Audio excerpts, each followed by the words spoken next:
سال 1963 اسرائیل نیوکلیئر بام بنانے کے کافی قریب پہنچ چکا تھا، پر یہ بات American president John F Kennedy کو کافی کھٹک رہی تھی۔ وہ نہیں چاہتے تھے کہ اسرائیل نیوکلیئر بام بنا کر عرب دنیا میں ہلچل مچائے، کیونکہ اگر ایسا ہو گیا تو عربز امریکہ کے دشمن رشیا سے مدد مانگیں گے۔ کینیڈی نے اسرائیل کو روکنے کی ہر ممکن کوشش کی، لیکن پھر جو ہوا وہ کسی کے وہم و گمان میں بھی نہیں تھا۔ چاہے امریکہ ہو، یوکے یا پھر رشیا، نیوکلیئر ویپن پانے کے لیے طاقتور ملکوں نے ایسے خطروں کے ساتھ کھیلا ہے جس کا اندازہ لگانا بھی مشکل ہے۔ کہیں سیکرٹ انٹیلیجنس آپریشن تو کہیں ہنی ٹریپ کا سہارا، یہاں تک کہ اس کھیل میں جگری دوست ملکوں نے بھی کھلے عام ایک دوسرے کو ڈچ کر دیا۔ آج ہم جانیں گے کہانی ان 10 ملکوں کی جو آج اس خوفناک طاقت کے مالک ہیں۔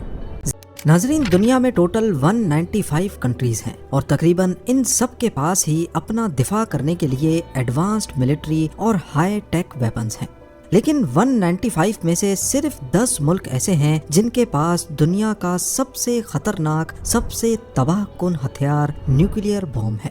سوچئے، آج کی دنیا میں جہاں ہر ملک ایک دوسرے سے آگے نکلنے کی ریس میں لگا ہے، وہیں صرف 5% ملک ایسے ہیں جو یہ ہتھیار بنانے میں کامیاب ہوئے۔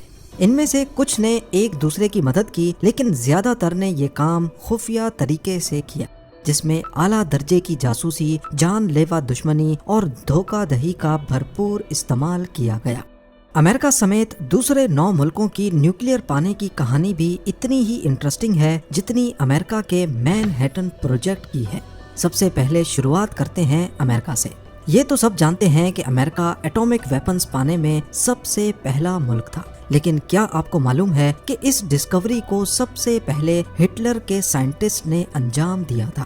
جی ہاں، 1938 میں جرمن سائنٹسٹ نے ہی پہلی بار نیوکلیئر فشن دریافت کیا، یعنی ایٹمز کو توڑ کر ایک چین ری ایکشن کے ذریعے بہت زیادہ کوانٹٹی میں انرجی نکالنے کا طریقہ۔ اس وقت سائنس کی دنیا کافی چھوٹی تھی اور جرمن سائنٹسٹ کی یہ دھماکے دار ڈسکوری کی گونج امریکہ میں بیٹھے البرٹ آئنسٹائن تک پہنچ گئی۔ انہوں نے فوراً امریکن پریزیڈنٹ کو خبردار کیا کہ ہٹلر اس نئی ڈسکوری سے انسانیت تباہ کرنے والا بم بنا کر کچھ بھی کر سکتا ہے۔ اس خط کے بعد امریکہ نے ورلڈ وار 2 کے دوران ہی ایک انتہائی سیکرٹ پروجیکٹ لانچ کیا، جو آج مین ہیٹن پروجیکٹ کے نام سے فیمس ہے۔ اس میں امریکہ، یوکے اور کینیڈا کے سائنٹسٹ شامل کیے گئے اور انتہا سے زیادہ پیسہ بھی بہایا گیا تاکہ ریس میں کہیں ہٹلر نہ جیت جائے۔ خیر، 1945 تک جرمنی نے ہتھیار ڈال دیے اور ہٹلر بھی ختم ہو گیا۔ اسی دوران خبر آئی کہ نیو میکسیکو میں امریکہ کا پہلا نیوکلیئر ٹرینٹی ٹیسٹ کامیاب رہا ہے۔ یوں امریکہ نے انسانیت کا سب سے طاقتور ہتھیار پانے میں پہلی پوزیشن حاصل کر لی۔ بنا کوئی دیر کیے اگلے ہی مہینے امریکہ نے جاپان پر فیٹ مین اور لٹل بوائے گرا دیے، جس نے جاپان کو بھی ہتھیار ڈالنے پر مجبور کر دیا۔ اس سے جنگ تو ختم ہو گئی، لیکن اب ہر کوئی یہ نیا نیوکلیئر ویپن پانے کی ریس میں لگ گیا، پر امریکہ نہیں چاہتا تھا کہ یہ ہتھیار کسی اور کے ہاتھ میں بھی جائے۔ اب آتے ہیں سوویت یونین یعنی رشیا کی کہانی پر۔ حیران کن طور پر ورلڈ وار 2 میں امریکہ کا ہی ایک ایسا ساتھی ملک جس نے ان کا ساتھ دے کر ہٹلر کو راستے سے ہٹایا، اسی کو امریکہ کے پہلے نیوکلیئر ٹیسٹ سے بڑا مسئلہ تھا، اور وہ کوئی اور نہیں بلکہ سوویت یونین ہی تھا۔ جی ہاں، ورلڈ وار 2 میں سوویت یونین امریکہ کا ساتھی تھا، لیکن 1941 میں امریکن اور برٹش سائنٹسٹ نے نیوکلیئر کے ریسرچ پیپرز کو پبلک کرنا بند کر دیا۔ اس پر سوویتس کو لگا کہ ان سے یہ نسخہ انٹینشنلی چھپایا جا رہا ہے۔ سوویت یونین نے خاموشی سے اپنے جاسوس امریکہ کے مین ہیٹن پروجیکٹ میں چھوڑ دیے اور ساری معلومات حاصل کرنا شروع کر دی۔ ادھر سوویت کو لگ رہا تھا کہ وہ امریکہ کے ساتھ گیم کھیل رہا ہے، اور وہاں امریکنز بھی کسی سے کم نہیں تھے۔ انہوں نے سوویتس کے ایجنٹس کو ڈبل ایجنٹ بنا دیا اور جھوٹی معلومات ان تک پہنچانا شروع کر دی۔ 1945 کے بعد جب سوویت یونین کو ڈبل ایجنٹس کا شک ہوا تو انہوں نے چوری کیے گئے امریکی ڈیزائنز پر مکمل بھروسہ نہیں کیا اور اپنی ریسرچ جاری رکھی۔ اس سے ہوا یہ کہ امریکہ کی امیدوں سے کافی پہلے 1949 میں سوویتس نے قازقستان میں RDS-1 ٹیسٹ کامیابی سے مکمل کر دیا۔ اب اس ٹیکنالوجی پر امریکہ کی مونوپلی ختم ہو چکی تھی اور یہیں سے ان دونوں کے درمیان کولڈ وار کا آغاز ہو گیا۔ نیوکلیر پانے والا تیسرا ملک یونائٹڈ کنگڈم تھا، پر یہ بھی دوست ملک ہونے کے باوجود امریکہ سے دھوکہ کھا بیٹھا۔ اصل میں یو کے نے امریکہ سے بھی پہلے 1940 میں ٹیوب الوائز نامی پروجیکٹ کے تحت نیوکلیر ہتھیاروں پر ریسرچ شروع کر دی تھی۔ اس کام میں ان کی مدد ان جرمن سائنٹسٹ نے کی جو جرمنی سے بھاگ کر آئے تھے، مگر ورلڈ وار 2 میں ریسورسز کی کمی کی وجہ سے یو کے نے اپنی ساری ریسرچ اپنے قریبی ساتھی امریکہ کے مین ہیٹن پروجیکٹ کو دے دی۔ ایسے ہی فری میں نہیں بلکہ ان کے بیچ کوئیبیک نامی ایک ایگریمنٹ ہوا تھا۔ اس ایگریمنٹ کے تحت دونوں ملک یہ ٹیکنالوجی ایک دوسرے سے شیئر کریں گے، لیکن جب امریکہ نے پہلا نیوکلیر ہتھیار کامیابی سے بنا لیا تو اس کے تیور ہی بدل گئے۔ انہوں نے یو کے سے کوئیبیک ایگریمنٹ توڑ دیا اور انفارمیشن شیئر کرنے سے منع کر دیا، یعنی سیدھا دھوکہ۔ اس دھوکے نے برٹین کو مجبور کیا کہ وہ اپنا نیوکلیر پروگرام دوبارہ شروع کرے، چونکہ وہ پہلے ہی کافی کام کر چکے تھے اور دنیا کے زیادہ تر یورینیم پر ان کا قبضہ تھا، اس لیے انہوں نے یہ کام بہت تیزی سے مکمل کیا۔ 1952 میں یو کے نے آسٹریلیا کے قریب مونٹی بیلو آئلینڈز پر اپنا پہلا نیوکلیر ٹیسٹ کامیابی سے مکمل کیا، جس کا نام آپریشن ہریکین رکھا گیا۔ اسی دوران جب امریکہ نے دیکھا کہ رشیا اور یو کے بھی نیوکلیر بام حاصل کر چکے ہیں تو انہوں نے ایک ایسی چیز پر کام کرنا شروع کر دیا جو عام ایٹم بم سے ہزاروں گنا زیادہ خطرناک تھی، ہائیڈروجن بم۔ جی ہاں، عام ایٹم بم میں ایٹمز کو توڑ کر انرجی بنائی جاتی ہے جسے فیشن کہتے ہیں، جبکہ ہائیڈروجن بم میں فیوژن کا طریقہ استعمال کر کے ایٹمز کو جوڑ کر انرجی بنائی جاتی ہے، ٹھیک وہی پروسیس جو سورج کے اندر بھی ہوتا ہے۔ 1952 میں امریکہ نے اس نئے بام کا ٹیسٹ کر ڈالا۔ اس نئے بام کی طاقت ہیروشیما پر گرائے گئے بام سے 450 ٹائمز زیادہ تھی۔ پھر کیا تھا، 1955 میں رشیا اور 1957 میں یو کے نے بھی اپنا ہائیڈروجن بام پھوڑ کر دنیا کو دکھا دیا کہ ہم بھی کسی سے کم نہیں۔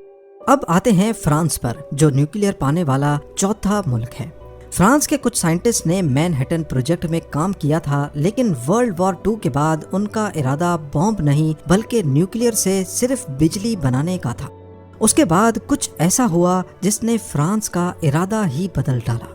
سوئس کینال جو ایجپٹ کا سب سے بڑا ایسٹ ہے، 1956 سے پہلے اس پر فرانس اور برٹین کا راج تھا، لیکن ایجپٹ کے لیڈر جمال عبد الناصر نے آواز اٹھائی اور سوئس کینال کو بند کر کے اس پر قبضہ کر لیا۔ یہ دیکھتے ہوئے فرانس اور برٹین نے اسرائیل کے ساتھ مل کر سیکرٹ پلان بنایا اور ایجپٹ پر حملہ کر دیا، پر اس دور میں امریکہ اور رشیا دونوں عرب کنٹریز کو بہت سپورٹ کرتے تھے اور وجہ تھی وہاں سے نکلنے والا تیل۔ رشیا نے فرانس اور برٹین کو دھمکی دی کہ اگر وہ پیچھے نہ ہٹے تو وہ ایٹامک بم کا استعمال کرے گا، جبکہ امریکہ نے فرانس پر اکنامک پریشر ڈالنا شروع کر دیا۔ مجبوراً فرانس کو پیچھے ہٹنا پڑا اور اس شرمندگی نے ان کو اپنا الگ نیوکلیر بام بنانے پر مجبور کیا۔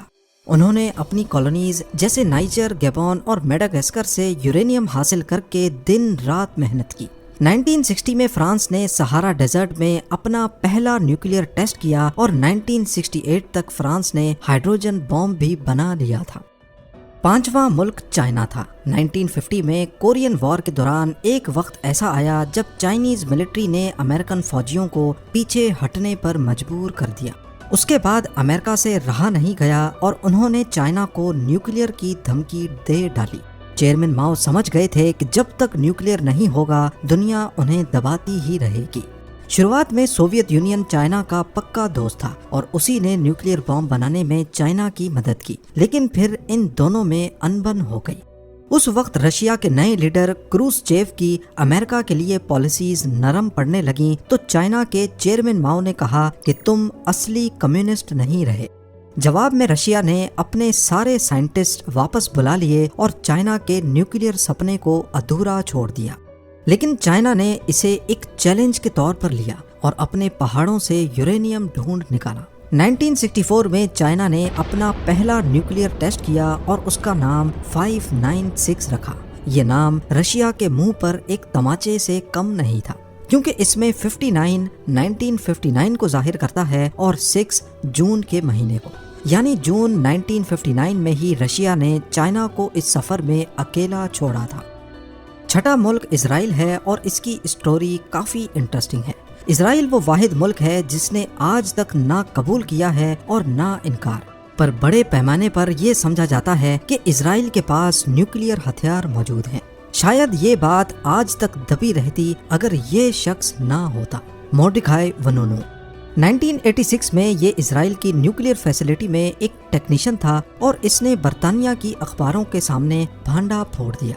اس نے تمام تصویریں اور سیکرٹ ڈاکیومنٹس کی فوٹوز لیک کر دی۔ اصل میں اسرائیل جو پہلے ہی فرانس کے ساتھ نیوکلیئر مشن پر کام کر چکا تھا، عربز کے خطرے سے وہ بھی اپنا نیوکلیئر بام بنانا چاہتا تھا، لیکن امریکن پریزیڈنٹ کینیڈی اس کے سخت خلاف تھے۔ آخر کار جب کینیڈی کی اسیسینیشن ہوئی تو اس کے بعد راستہ ایک دم صاف ہو گیا اور 4 سالوں کے بعد 1967 میں اسرائیل نے اپنا پروگرام انتہائی رازداری سے مکمل کیا۔ 1986 میں جب ونونو نے یہ بھانڈا پھوڑا تو موساد کے ذریعے ایک ہنی ٹریپ آپریشن پلان کیا گیا اور اس کو واپس اسرائیل لایا گیا۔ 18 سال سزا کاٹنے کے باوجود آج بھی یہ شخص کڑی پابندیوں میں زندگی کاٹ رہا ہے۔ 7واں ملک تھا انڈیا، جس کے سائنٹسٹ نے پارٹیشن سے پہلے ہی نیوکلیئر پر ریسرچ شروع کر دی تھی۔ شروع میں انڈیا کا ارادہ صرف بجلی پیدا کرنا تھا، لیکن 1962 کی چائنا انڈیا جنگ نے سب کچھ بدل کر رکھ دیا۔ ہمالیہ کے پہاڑوں میں ملنے والی شکست نے انڈیا کو نیوکلیئر بام کے بارے میں سوچنے پر مجبور کیا۔ پھر جب 1964 میں چائنا نے اپنا پہلا نیوکلیئر ٹیسٹ کیا تو یہ انڈیا کے لیے ڈو اور ڈائی سچویشن بن گئی۔ پھر انڈیا نے صرف بجلی بنانے کا بہانہ بنا کر کینیڈا اور امریکہ سے ری ایکٹرز منگائے، لیکن پردے کے پیچھے کام کچھ اور ہی چلتا رہا۔ 1974 میں راجستھان کے ریگستان میں اچانک دھماکہ ہوتا ہے۔ یہ کچھ اور نہیں بلکہ پروجیکٹ اسمائلنگ بدھا کا دھماکہ تھا۔ انڈیا نے کہا کہ یہ بام نہیں بلکہ پیسفل نیوکلیئر ایکسپلوژن تھا، پر اس پر امریکہ اور کینیڈا سخت ناراض ہوئے کیونکہ انڈیا نے ان کی دی ہوئی ٹیکنالوجی کو بام بنانے کے لیے استعمال کیا تھا۔ نتیجہ یہ نکلا کہ انڈیا پر سخت پابندیاں لگا دی گئیں اور انڈیا نے نیوکلیئر نان پرولیفریشن ٹریٹی پر بھی سائن کرنے سے صاف صاف انکار کر دیا۔ یہ وہ معاہدہ ہے جہاں ملک نیوکلیئر ہتھیاروں کے پھیلاؤ کو روکنے کے لیے رولز پر اتفاق کرتے ہیں۔ لیکن کہانی یہاں ختم نہیں ہوئی۔ انہوں نے 1974 میں بام تو ٹیسٹ کر لیا تھا، مگر اسے ہتھیار کی شکل دینے میں مزید 20 سال لگ گئے، اور اس دھماکے نے بارڈر کے اس پار ایک اور ملک کو بے چین کر دیا تھا، پاکستان۔ اب باری آتی ہے ساؤتھ افریقہ کی، جس کی کہانی سب سے انوکھی ہے۔ 1970s تک ان کا نیوکلیئر بام میں کوئی انٹرسٹ نہیں تھا، لیکن پھر حالات بدل گئے۔ ساؤتھ افریقہ میں نسلی امتیاز کا سخت قانون تھا، یعنی وائٹ لوگوں کے لیے قانون الگ اور بلیکس کے لیے الگ۔ یہاں تک کہ کالے لوگوں کو اپنے ہی ملک میں گھومنے کے لیے آؤٹ پاس لینا پڑتا تھا۔ اس قانون کی وجہ سے دنیا بھر نے ان کا بائیکاٹ کر دیا۔ اوپر سے سوویت یونین نے نمیبیا اور انگولا میں اپنا اثر و رسوخ بڑھا لیا۔ ساؤتھ افریقہ کو ڈر تھا کہ کہیں رشینز ہم تک بھی نہ پہنچ جائیں اور ہماری بلیک پاپولیشن کے ساتھ مل کر قبضہ نہ کر لیں۔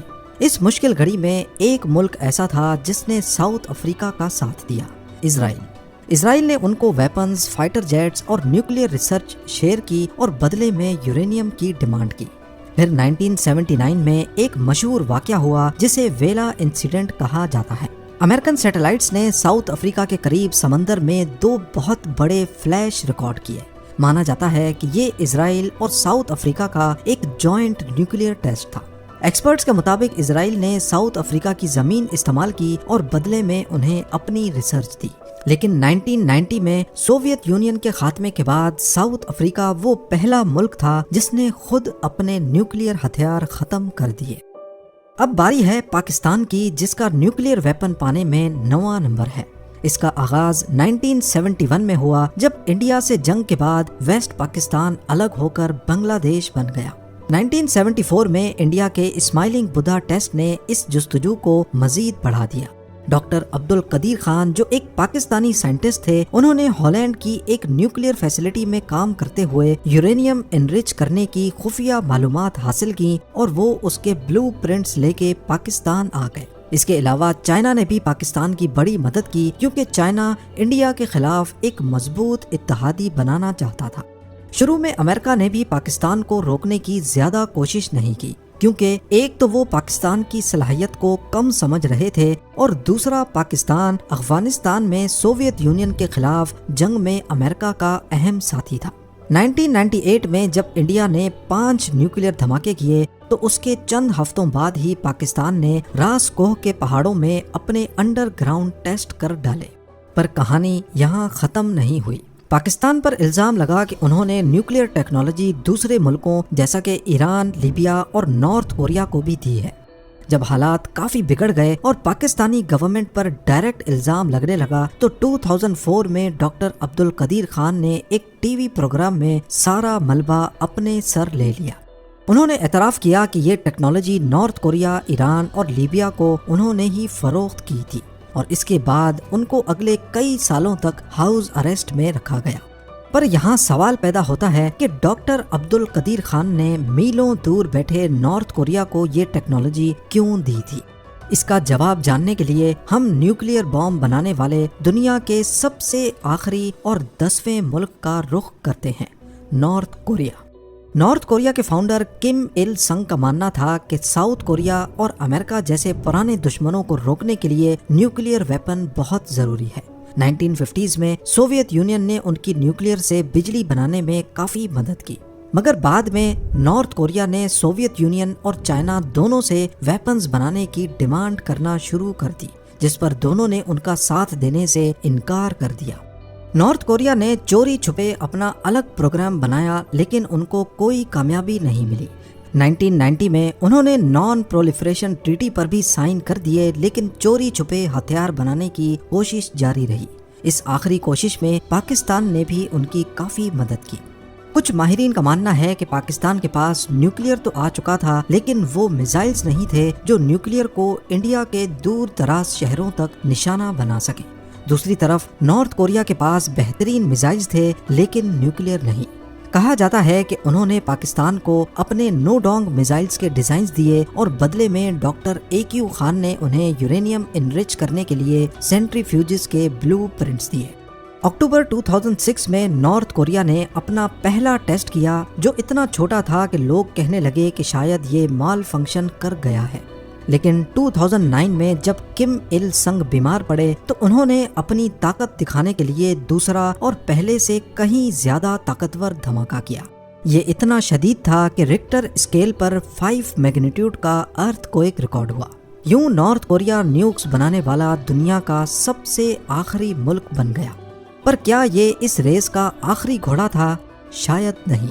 حالات کو دیکھتے ہوئے ایسا لگ رہا ہے کہ اب اگلا نمبر ایران کا ہوگا، مگر اسرائیل جو مڈل ایسٹ میں اکیلی نیوکلیئر پاور ہے وہ ایران پر ہر طرف سے دباؤ ڈال رہا ہے، اور اگر ایران اس میں کامیاب ہو گیا تو سعودی عربیہ بھی پیچھے نہیں رہے گا، کیونکہ محمد بن سلمان کئی مرتبہ کہہ چکے ہیں کہ اگر ایران نے نیوکلیئر بم بنایا تو سعودی بھی پیچھے نہیں رہے گا۔ ملتے ہیں اگلی شاندار ویڈیو میں۔